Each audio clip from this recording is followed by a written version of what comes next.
Et si quelqu'un que vous voyez tous les jours portait un secret capable de changer le destin d'une famille entière?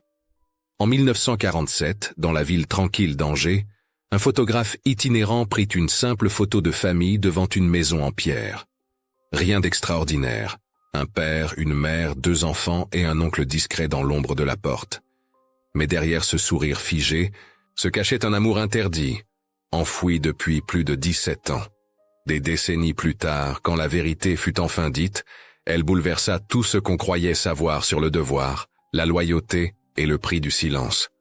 Aujourd'hui, je vais vous raconter cette histoire dramatisée, inspirée de notre propre réalité, une histoire sur la frontière fragile entre l'amour et l'honneur. Avant de commencer, abonnez-vous à la chaîne.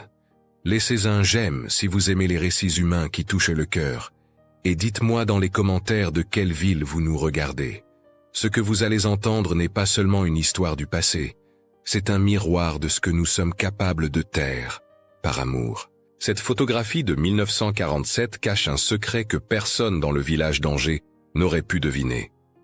L'homme à l'arrière, dans l'ombre de la porte, les mains croisées derrière le dos comme s'il se forçait à ne toucher à rien, porte un poids que même sa propre famille ignore.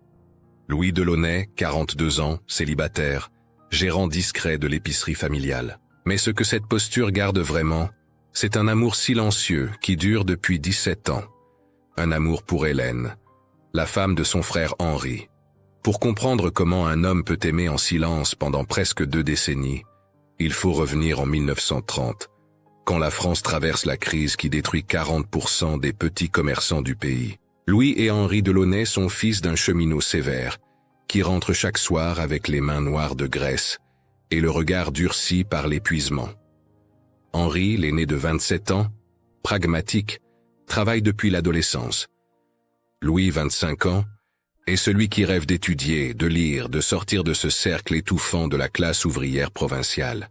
C'est au comptoir de la boulangerie qu'il rencontre Hélène. Elle a 22 ans, fille du boulanger Moreau, douce, intelligente, mais prisonnière d'une réalité cruelle.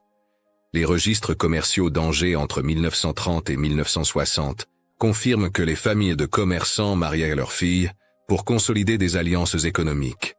Jamais par romance incertaine. Hélène n'a pas le luxe de choisir par amour. Elle doit épouser la sécurité. Louis la voit en premier. Il parle de livres pendant qu'elle emballe le pain, de cinéma, de cette musique jazz qui scandalise les curés. Il y a des regards qui durent 1 seconde de trop, des demi-phrases qui restent suspendues dans l'air chaud de la boutique. Ce fil invisible que les deux feignent de ne pas voir. Hélène rit quand Louis raconte des histoires, ses yeux brillant d'une façon qu'elle ne contrôle pas. Mais c'est Henri qui la demande en mariage.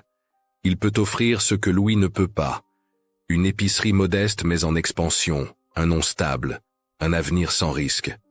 En cette France de province où divorcer signifie le scandale terminal, Hélène sait qu'elle n'a qu'une chance. Son père le lui rappelle chaque soir. Quand elle dit oui à Henri, Louis sent le sol disparaître sous ses pieds. Ce soir-là, Louis rentre chez lui et s'enferme dans sa chambre. Il écrit dans un cahier les mots qu'il ne dira jamais. Puis il brûle les pages une par une dans le poêle. C'est le premier rituel d'autopunition d'une longue série. Les diaires d'époque conservés au musée de la vie quotidienne de Lyon documentent des dizaines d'amours réprimés similaires, des hommes qui ont choisi le silence plutôt que la destruction familiale. Louis prend une décision qui le marquera pour toujours. Il ne sera pas l'homme qui vole au frère sa seule chance d'ascension sociale.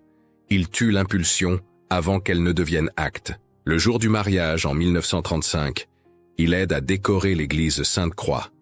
Il est le témoin. Il sourit sur les photos. Il serre la main de son frère.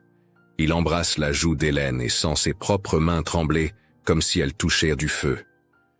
Puis il rentre seul dans sa petite chambre au-dessus de l'épicerie et passe la nuit à compter mentalement les sacs de farine pour ne pas penser. Les années passent. Louis vit avec eux. Il gère les comptes pendant qu'Henri s'occupe des fournisseurs. Il dort dans la chambre du fond, celle qui donne sur la ruelle où les chats errants se battent la nuit. Il entend parfois, à travers les murs trop fins, la vie conjugale de son frère. Ces nuits-là, il boit du vin rouge seul, pas assez pour être ivre, juste assez pour anesthésier ce qui brûle dans sa poitrine. Hélène tombe enceinte rapidement. Mais à 3 mois, elle perd le bébé. Henri la blâme secrètement, murmurant qu'elle travaille trop à l'épicerie. Louis voit la douleur dans les yeux d'Hélène et ne peut rien dire. Il ne peut que préparer du café, ranger les étagères, être présent sans jamais toucher.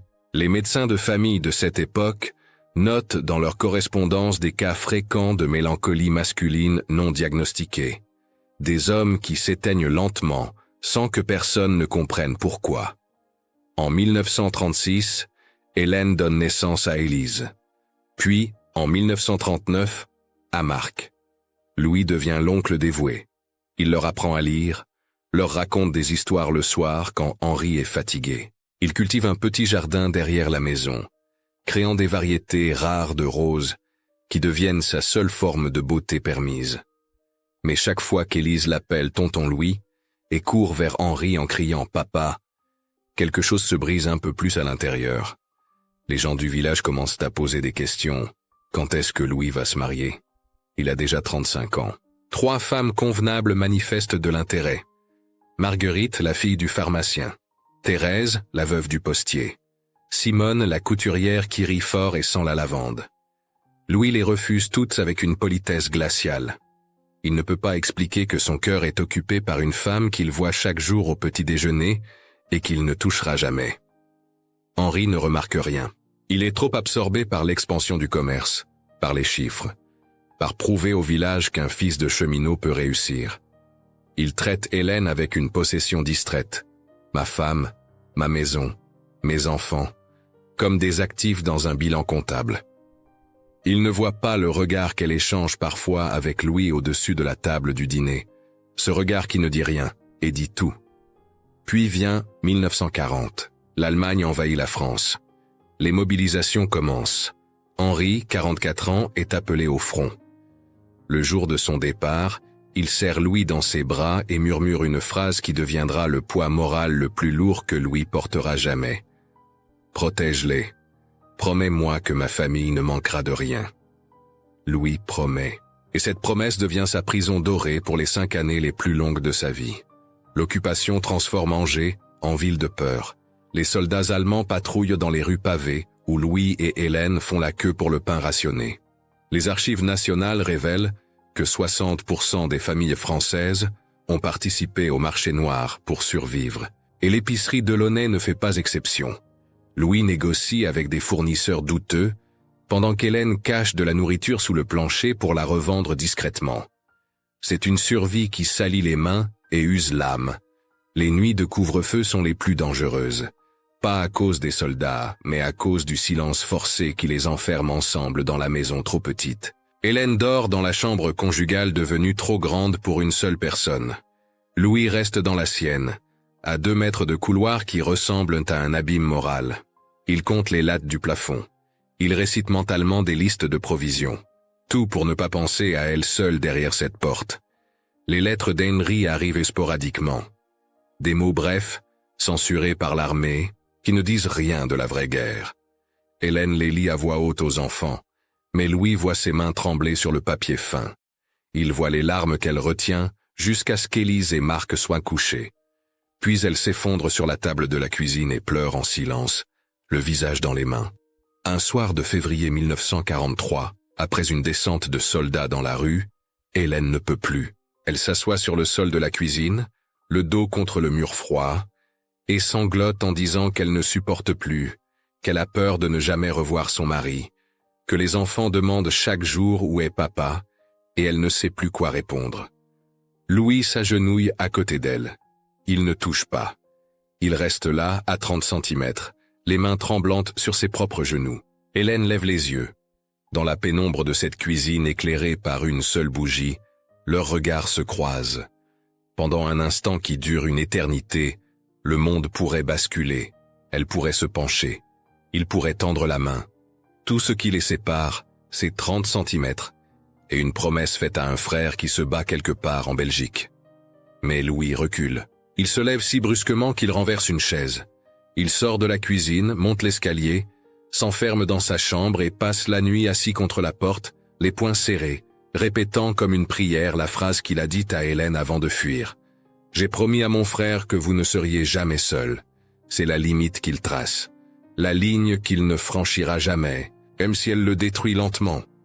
Les cartes de soldats français conservées aux archives nationales révèlent que des milliers d'hommes au front vivaient dans la terreur que leurs femmes ne tombent amoureuses de celui qui restait pour protéger la famille. Henri n'écrit jamais cette peur, mais Louis la sent dans chaque ligne de ses lettres. Prends soin d'eux. Veille sur ma femme. Ne les laisse manquer de rien. Chaque phrase est une chaîne supplémentaire autour du cœur de Louis. Hélène développe des maux de tête chroniques. Elle fume en cachette dans le jardin la nuit. Un vice acquis pendant la guerre quand l'angoisse devenait insupportable. Louis la voit parfois par la fenêtre de sa chambre, une silhouette solitaire dans la pénombre, et sait qu'elle souffre autant que lui, peut-être différemment, mais tout aussi profondément. Il parle peu, les mots sont dangereux, il communique par gestes. Louis répare la porte du garde-manger. Hélène reprise les chaussettes de Louis. Il laisse du café chaud sur la table le matin. Elle pose une couverture supplémentaire sur sa chaise le soir. C'est un langage d'amour muet, celui qu'on peut avoir quand les mots risqueraient de tout détruire. Les enfants grandissent dans cette atmosphère étrange. Élise, maintenant 8 ans, remarque que sa mère sourit différemment quand tonton Louis raconte des histoires. Marc, 6 ans, demande parfois pourquoi tonton vit avec eux et pas dans sa propre maison avec sa propre femme. Hélène répond que tonton Louis préfère être avec la famille. Elle ne ment pas vraiment. Elle dit juste une vérité incomplète. En 1944, les nouvelles du front deviennent rares. 3 mois sans lettres. Hélène maigrit. Elle dort mal. Louis l'entend marcher dans le couloir la nuit. Un soir, elle frappe doucement à sa porte. Louis ouvre, le cœur battant si fort qu'il croit que tout le quartier peut l'entendre. Hélène tient une lettre froissée. Les larmes coulent sans bruit sur ses joues. Elle tend la lettre à Louis, incapable de parler. C'est une notification officielle. Henri est porté disparu depuis 4 semaines, présumé prisonnier ou mort. Louis lit les mots administratifs, froids, et sent le monde vaciller. Hélène s'appuie contre le cadre de la porte. Elle murmure « S'il est mort, qu'est-ce que je vais faire ?» Louis veut la prendre dans ses bras. Il veut lui dire que tout ira bien, qu'il sera là. Mais il se contente de replier soigneusement la lettre et de dire « Il va revenir ». Henri est fort. Il va revenir. Cette nuit-là, Louis ne dort pas. Il pense à ce que signifierait la mort d'Henri. Hélène veuve, lui libre d'aimer ouvertement. Puis il se déteste pour avoir eu cette pensée, même une seconde. Il sort le cahier caché sous son matelas et écrit pour la 1000e fois. Pas comme ça. Jamais comme ça. Avant de brûler la page dans le lavabo. 6 semaines plus tard, une lettre arrive. Henri est vivant. Prisonnier dans un camp en Allemagne, mais vivant. Hélène pleure de soulagement. Louis pleure aussi, seul dans le jardin, parce qu'il réalise qu'une partie de lui espérait ne jamais recevoir cette lettre. C'est la honte la plus profonde qu'il ait jamais ressentie. Il ira se confesser au père Dubois, racontant tout sauf le nom, et le prêtre lui dira que le péché du cœur n'est péché que s'il devient acte. Louis ne sait pas si cela le console ou l'emprisonne davantage. La guerre finit en mai 1945. Henri rentre en juillet, maigre, durci, les yeux vides de quelqu'un qui a vu trop d'horreur. Il embrasse Hélène sur le front, serre les enfants, tape l'épaule de Louis et dit « Tu as tenu ta promesse. Merci. » Puis il monte se coucher sans demander comment ils ont vraiment survécu.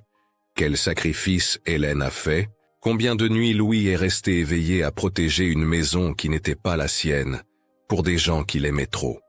Henri revient changé. Les lettres de soldats conservées aux archives nationales témoignent que la majorité des hommes revenus de captivité souffraient de troubles non traités, des cauchemars, une irritabilité constante, une incapacité à parler de ce qu'ils avaient vécu. Henri devient obsédé par le travail. Il veut agrandir l'épicerie, ouvrir une 2e boutique, prouver au village qu'un ancien prisonnier peut encore réussir. Il travaille 16 heures par jour. Il dort peu. Il crie parfois sur les enfants pour des riens. Hélène redevient l'épouse silencieuse. Elle sert les repas, éduque les enfants, sourit quand il faut sourire. Mais Louis remarque les cernes sous ses yeux. La façon dont elle sursaute quand Henri claque une porte. Comment elle fume maintenant 2 cigarettes par jour dans le jardin, au lieu d'une. L'intimité conjugale est devenue mécanique. Un devoir accompli sans joie. Hélène ne le dit jamais, mais Louis le comprend dans la façon dont elle évite de regarder Henri le matin. Louis reste. Il gère la comptabilité que son frère néglige. Il négocie avec les fournisseurs pendant qu'Henri rêve d'expansion impossible. Il corrige les erreurs financières en secret pour que son frère ne perde pas la face devant les banquiers. Il devient indispensable, et c'est précisément pour cela qu'il devient invisible. Henri ne le voit plus comme un homme, seulement comme une fonction. Le frère qui n'a jamais quitté la maison. Le célibataire sans vie propre. L'ombre pratique. Les recensements de 1946 montrent que 15% des hommes entre 30 et 45 ans sont restés célibataires après-guerre en France, souvent pour des raisons jamais avouées. Louis fait partie de cette statistique. À 40 ans, il refuse encore les propositions. Madame Beaumont, la postière veuve, lui apporte des tartes chaque dimanche. Il la remercie poliment et ne rappelle jamais. Quand elle demande pourquoi, il répond que l'épicerie et ses neveux lui donnent assez de travail. C'est un mensonge qui devient vérité à force d'être répété. Les enfants grandissent en voyant leur oncle comme un deuxième père, celui qui a le temps de les écouter pendant qu'Henri compte les recettes. Élise, maintenant 12 ans, aime s'asseoir avec Louis dans le jardin pendant qu'il taille ses roses. Elle lui pose des questions sur les livres, sur le monde au-delà d'Angers. Louis lui parle de Paris, des théâtres, des choses qu'il a lues mais jamais vécues. Marc, 10 ans, préfère aider son oncle à l'épicerie, apprenant à tenir les comptes avec une patience que son père n'a jamais. Hélène observe tout cela avec un mélange de gratitude et de culpabilité. Elle voit Louis vieillir sans vivre. Elle le voit refuser le bonheur comme une pénitence choisie. Parfois, très rarement, leurs regards se croisent au-dessus de la table du dîner, et elle voit dans ses yeux une question qu'il ne posera jamais. Pourquoi? Pourquoi continuer à vivre comme ça? Elle détourne toujours les yeux en premier parce qu'elle ne peut pas répondre sans tout détruire. L'été 1947 arrive avec sa chaleur lourde qui fait vibrer l'air au-dessus des toits de pierre. Henri décide qu'il est temps d'immortaliser le succès familial. L'épicerie va bien.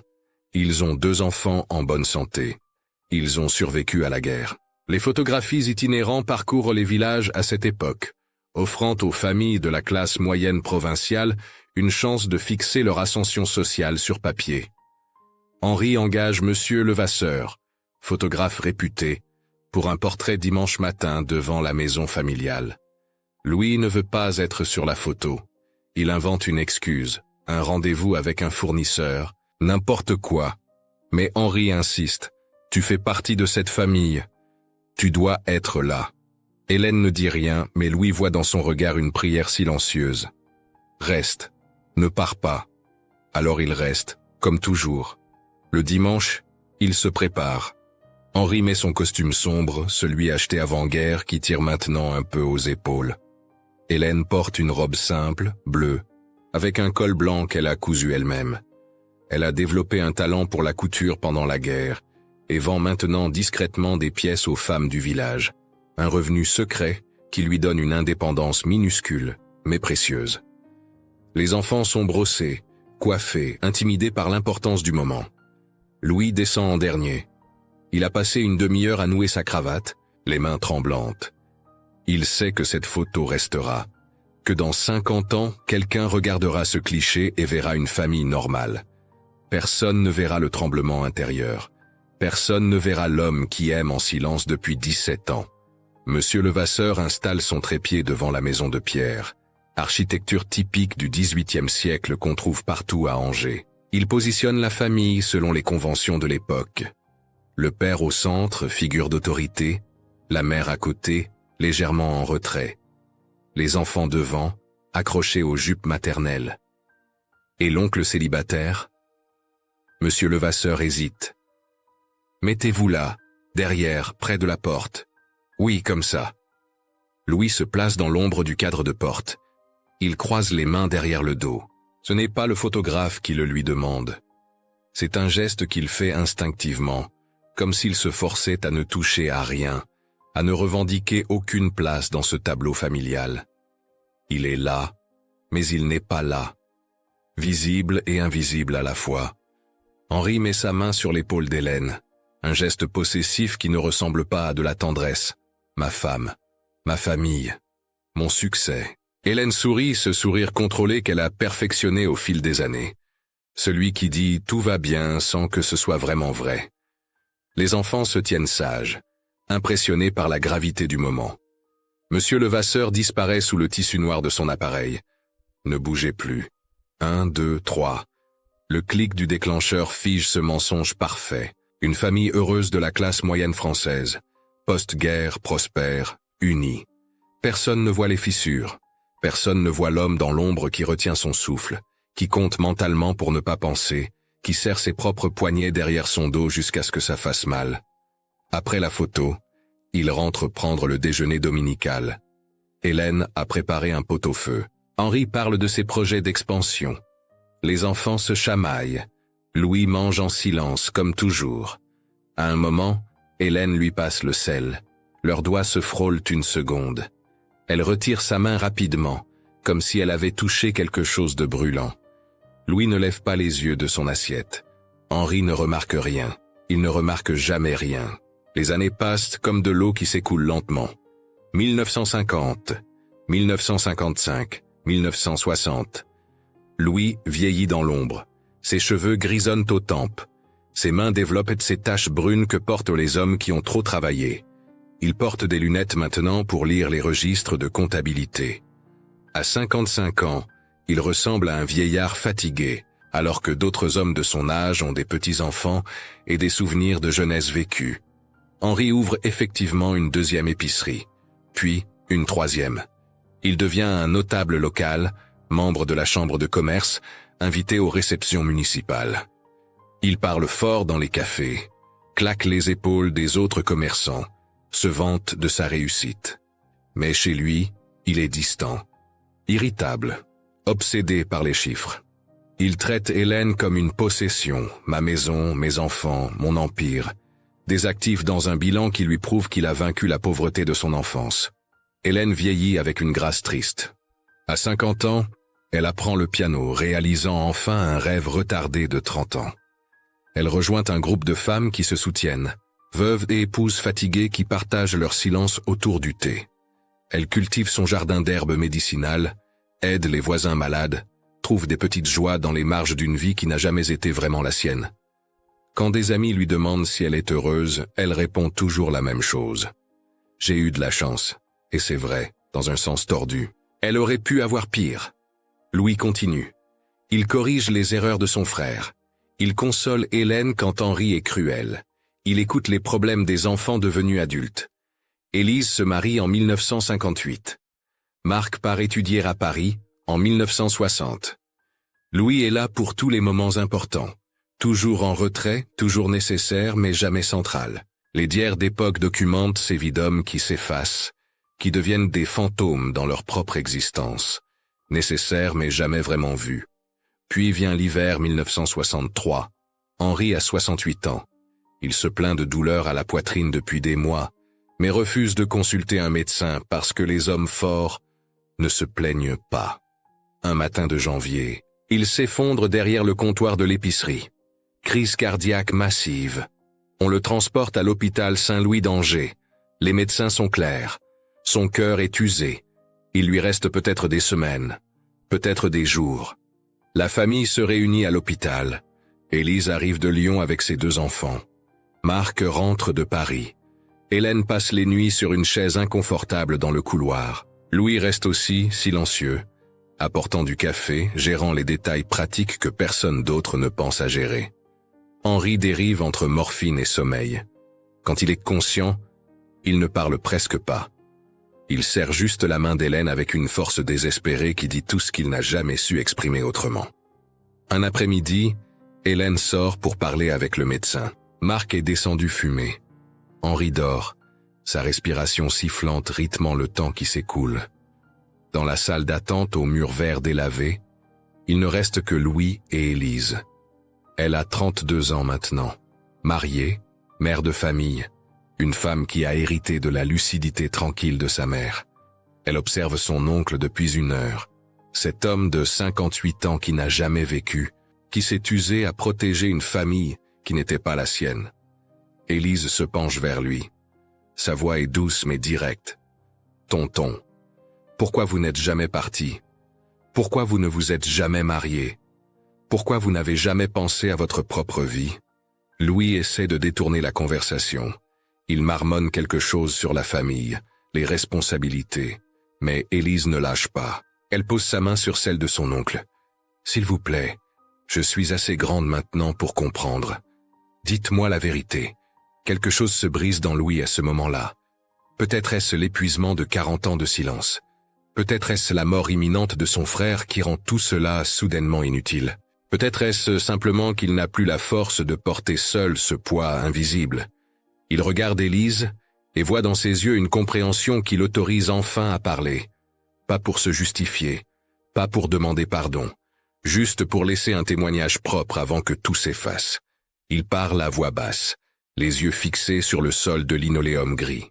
Il raconte comment il a rencontré Hélène en premier, comment il parlait de livres au comptoir de la boulangerie, comment il a senti son monde basculer quand Henri a annoncé leur fiançailles. Il explique la décision qu'il a prise le soir du mariage. Cette promesse à lui-même de ne jamais détruire son frère.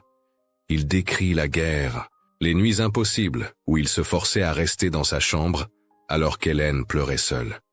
Il avoue le moment en 1943 où il aurait pu tout faire basculer, mais a choisi de reculer. « Je l'ai aimée avant ton père », murmure-t-il. « Je l'ai aimée quand elle riait. Je l'ai aimée quand elle a dit oui à Henri. Je l'ai aimée pendant la guerre quand elle avait peur. Je l'ai aimée en vous voyant grandir, sachant que vous n'étiez pas mes enfants. J'ai aimé jusqu'à ce que ça fasse tellement mal que j'ai pensé disparaître. Mais je suis resté parce que c'était la seule façon de l'aimer sans la détruire. Je ne l'ai jamais touchée, Élise. Le péché était seulement le mien, ici, dans ma poitrine. L'amour était ma punition et mon choix. Ce que j'ai fait de bien dans ma vie, c'est de vous avoir aimé sans rien exiger. Le silence qui suit est long. Élise ne retire pas sa main. Elle ne recule pas. Elle sent les larmes monter mais les retient parce que son oncle mérite mieux que de la pitié. Elle comprend soudain tout. Les dimanches où Louis disparaissait quand ses parents dansaient. Les refus de mariage. La façon dont sa mère regardait son oncle avec une tendresse différente de celle qu'elle avait pour son mari. Comment elle n'a jamais vu? Comment personne n'a vu? Vous n'avez pas péché, tonton, finit-elle par dire. Vous avez aimé de la seule façon que le monde vous permettait. Élise serre la main de Louis dans les siennes. Puis elle fait quelque chose qu'elle n'a jamais fait depuis qu'elle est adulte. Elle se lève et embrasse son oncle sur le front, comme on embrasse un père. Louis ferme les yeux et sent quelque chose se dénouer dans sa poitrine. Quelque chose qui était serré depuis 1935. Ce n'est pas du bonheur, c'est autre chose, une forme de paix qu'il ne connaissait pas. Élise fait une promesse à son oncle ce jour-là. Cette vérité ne deviendra ni scandale ni honte. Elle sera gardée comme ce qu'elle est vraiment. Un témoignage de loyauté douloureuse, pas de trahison. Louis hoche la tête, épuisé mais soulagé d'une façon qu'il ne savait pas possible. Quelqu'un sait enfin. Quelqu'un comprend. Ce n'était pas en vain. Henri meurt 4 jours plus tard. Il s'éteint un matin brumeux de janvier, la main d'Hélène dans la sienne, sans avoir jamais su que son frère portait un secret qui pesait plus lourd que toutes les marchandises jamais transportées dans leur épicerie. Pour le village, la mort d'Henri Delaunay est celle d'un notable respecté, un homme qui a bâti un petit empire commercial à partir de rien. Les obsèques sont dignes. L'église est pleine. Le maire fait un discours. Louis se tient au fond comme toujours, les mains croisées derrière le dos. Après l'enterrement, la famille se réorganise. Marc reprend la gestion des épiceries. Hélène, maintenant veuve à 55 ans, ne pleure pas autant qu'on pourrait l'attendre. Elle pleure un mari qu'elle a respecté, avec qui elle a partagé 30 ans de vie, mais pas l'amour de sa vie. C'est une tristesse complexe, faite de culpabilité, de soulagement, et d'un deuil pour ce qui n'a jamais été. Élise remarque quelque chose de subtil.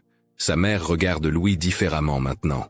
Pas avec passion, pas avec romance, mais avec une reconnaissance profonde, presque sacrée, comme on regarde quelqu'un qui a porté un fardeau à votre place sans que vous ne le demandiez. Hélène ne sait pas exactement ce que Louis a confessé à Élise, mais elle l'intuitionne. Dans cette zone grise du cœur où vivent les vérités qu'on préfère ne pas nommer, elle comprend qu'il y a eu de l'amour. Un amour qui a choisi de se taire plutôt que de détruire. Les mois passent. Louis continue de vivre dans la maison familiale avec Hélène. Les gens du village murmurent un peu. Ce n'est pas convenable qu'une veuve et son beau-frère vivent ensemble. Mais personne n'ose vraiment critiquer. Louis a toujours été là. Il fait partie des murs. Hélène décide qu'elle se moque de ce que pensent les voisins. Pour la première fois de sa vie, elle choisit ce qu'elle veut plutôt que ce qui est attendu. Si cela la rend heureuse d'avoir Louis près d'elle pour prendre le café le matin et discuter de livres le soir, alors tant pis pour les convenances. Ils ne deviennent pas amants. Ils ne se marient pas. Cette histoire n'est pas un conte de fées.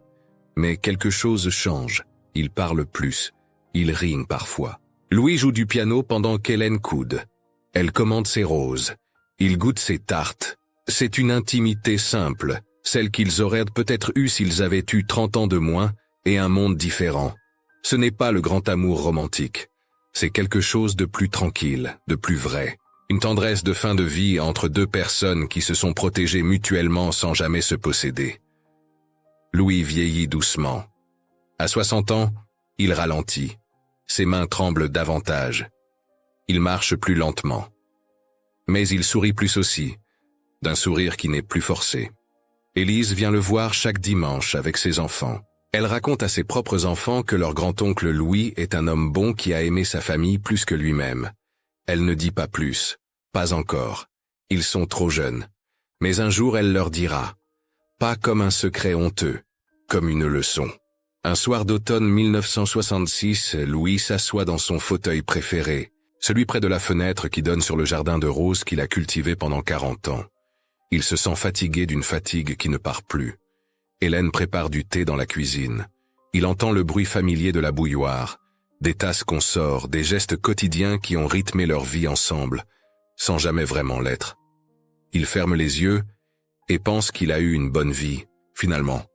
Pas celle qu'il avait imaginée, mais une vie qui avait du sens. Une vie où il a aimé pleinement, même si différemment. Louis meurt dans son sommeil cette nuit-là. Crise cardiaque paisible. Il avait 61 ans. Hélène le trouve le matin, assis dans son fauteuil comme s'il dormait. Elle ne crie pas. Elle s'assoit à côté de lui et pleure enfin toutes les larmes qu'elle a retenues pendant 30 ans. Elle pleure pour l'homme qu'il a aimé sans la toucher.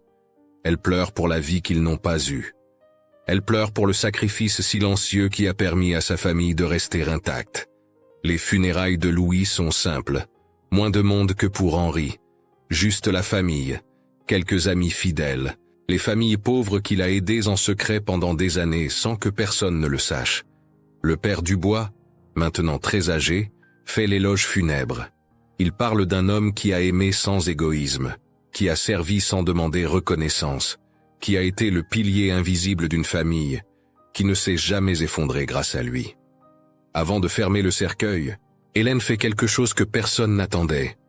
Elle coupe une rose rouge du jardin que Louis cultivait, cette variété rare qu'il avait créée et qu'il n'avait jamais nommée. Elle la pose sur la poitrine de Louis. Elle ne dit rien. Elle n'a pas besoin. Tout le monde comprend que cette rose dit ce que les mots ne peuvent pas. Merci. Pardon. Je savais. Je comprenais. Tu n'étais pas invisible pour moi. Élise tient sa promesse. Quelques années plus tard, quand ses enfants sont assez grands, elle leur raconte l'histoire de leur grand-oncle Louis. Elle ne la raconte pas comme un scandale. Elle la raconte comme un exemple de ce qu'est l'amour véritable. Elle explique que parfois, aimer signifie protéger, même au prix de son propre bonheur, que l'honneur n'est pas toujours visible, que les héros ne portent pas toujours de médailles, que Louis a aimé une femme toute sa vie sans la détruire, et que c'est peut-être la plus grande preuve d'amour qui existe. La photographie de 1947 reste dans la famille. Elle passe de génération en génération. Maintenant, quand les arrière-petits-enfants regardent ce cliché en noir et blanc, ils ne voient plus un Thio célibataire dans l'ombre. Ils voient Louis Delaunay, l'homme qui a aimé en silence pendant 40 ans, qui a choisi l'honneur plutôt que la passion, qui a prouvé qu'aimer ne signifie pas toujours posséder. Sa silhouette dans le cadre de porte, les mains croisées derrière le dos, n'est plus un détail marginal. C'est le cœur même de cette image. Hélène vit jusqu'à 82 ans. Avant de mourir, elle demande à Élise de placer dans son cercueil 2 choses. La photographie de 1947 et une rose séchée du jardin de Louis. Élise comprend et obéit. Quand Hélène est enterrée à côté d'Henri, selon les convenances, personne ne sait qu'elle porte sur son cœur l'image d'un amour qui a duré toute une vie sans jamais devenir scandale. Aujourd'hui, la famille Delaunay garde la photo originale dans une boîte en bois sculpté, transmise avec l'histoire complète. Ce n'est pas un secret honteux. C'est un héritage. Une leçon sur ce que signifie vraiment aimer. Louis a prouvé qu'il est possible d'aimer profondément, sans jamais franchir la ligne, de souffrir en silence sans devenir amer, d'être invisible et pourtant essentiel. Son amour n'a pas eu de baiser, il n'a pas eu de serment échangé, mais il a eu quelque chose de plus rare. Il a eu l'honneur, et parfois, l'honneur est la forme la plus pure de l'amour. Avant de conclure, souvenez-vous, certaines histoires, même fictionnelles, révèlent des vérités que la vie réelle cache souvent. L'amour silencieux de Louis Delaunay nous rappelle que le courage ne réside pas toujours dans les grands gestes, mais parfois dans la retenue. Aimer sans posséder, protéger sans être vu, c'est aussi une forme de noblesse.